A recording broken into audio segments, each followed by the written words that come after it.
Hi guys! Welcome to Once Upon Anita.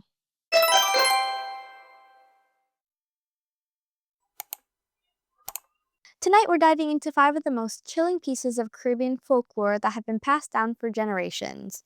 And this one's personal to me because, well, my family's from Trinidad. When I was little, my aunt would gather all us cousins together into one room, with the lights off, of course. She'd tell us terrifying tales and stories of creatures that lived in the Caribbean, from blood-sucking witches to spirits that follow you home. Each one has its own terrifying history and stories that will keep you up all night. And hey, if you've ever had your own paranormal experience or folklore experience, I'd love to hear it. You can email me your story and maybe I'll read them in future videos. Alright, let's get into it. First on the list, Jumbies. Jumbies are probably one of the most well-known spirits in Caribbean folklore. But here's the thing, they're not exactly ghosts. They're restless spirits, often people who died violently, with unfinished business, or just were wicked in life. In some islands, Jumbies are seen as tricksters, pulling pranks, moving objects, making you hear footsteps in empty rooms. In others, they're darker, shadowy figures that latch onto people and follow them wherever they go. My aunt swears once she saw a Jumbie in Trinidad. One night she stayed up late to open the door for her sister who was walking home. When she looked through the window, she saw something trailing just behind her. A huge, dark figure, not quite a human, not quite an animal. It hovered closely as if it could reach out and touch her. But the moment her sister reached the door, the figure stopped and melted into the night. She told us that story with such certainty that none of us dared to doubt her. And when you're sitting in a dark room, listening to stories like that, you start to wonder what's outside of your own window. Some say Jumbies can be tricked. If you leave your shoes outside your door, they'll get distracted trying to put them on backwards. Others say sprinkling salt keeps them away. But the truth is, once a Jumbie has its eye on you, you might never know when it will show up again. Next on the list, the Soucouyant.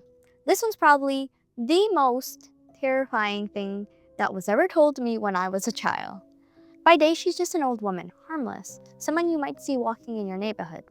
By night, she sheds her skin, becoming a fiery ball of light. People say they've seen her streaking across the night sky, slipping into homes through the tiniest cracks. And when she's inside, she feeds. She drinks your blood as you sleep. Sometimes, if she takes too much, you might never wake up.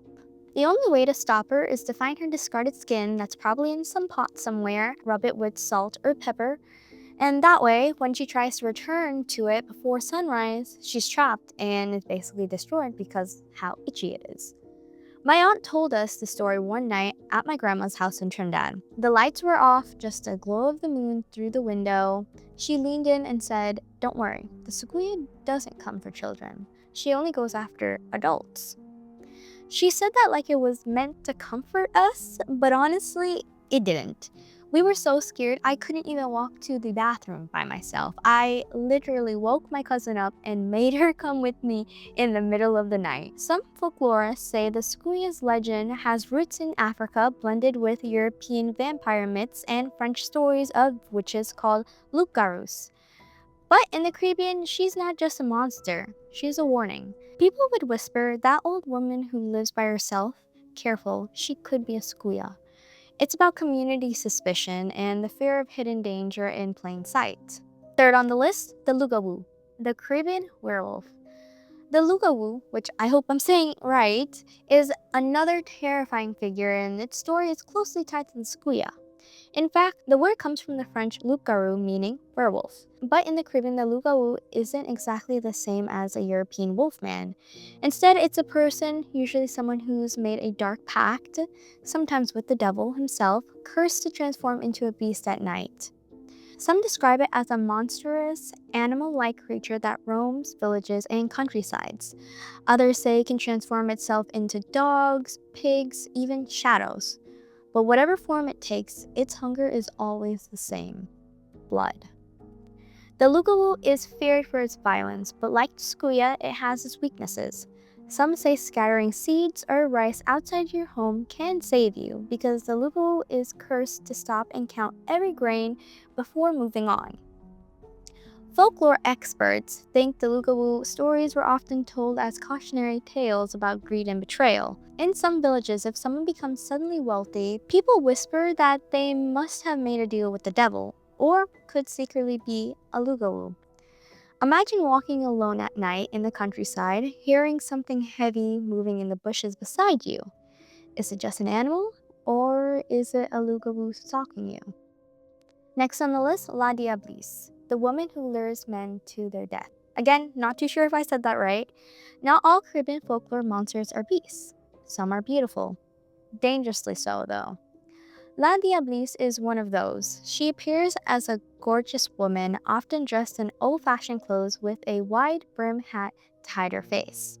Men who see her just can't resist, and they follow her wherever she leads. But here's the detail that gives her away. Beneath her long skirt, she has a hoof instead of a human foot. That's the devil's mark.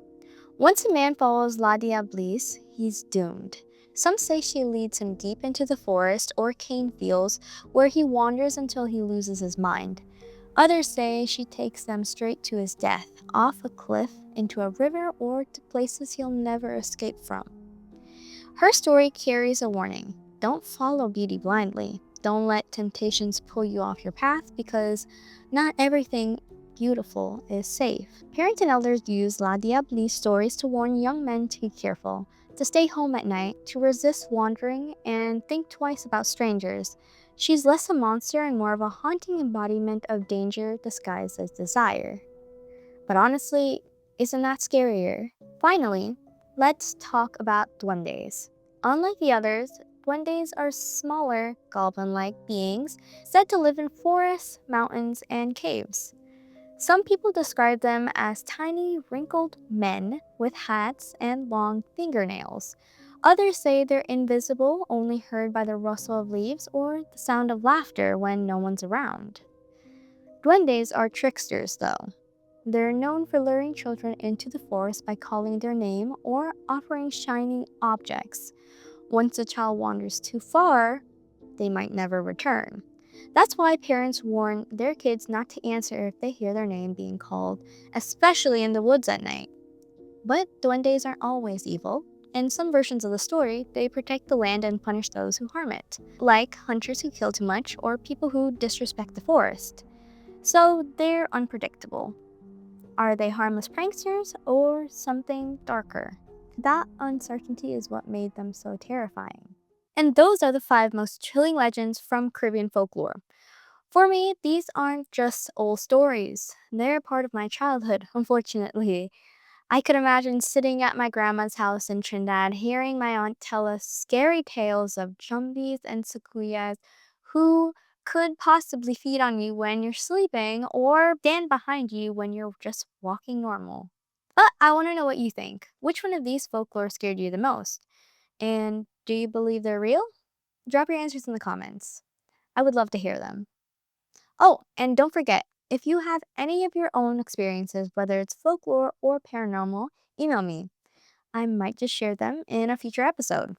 And if you like this video, make sure to hit the like and subscribe so you don't miss the next story time. Until next time, stay safe and keep the lights on. Bye!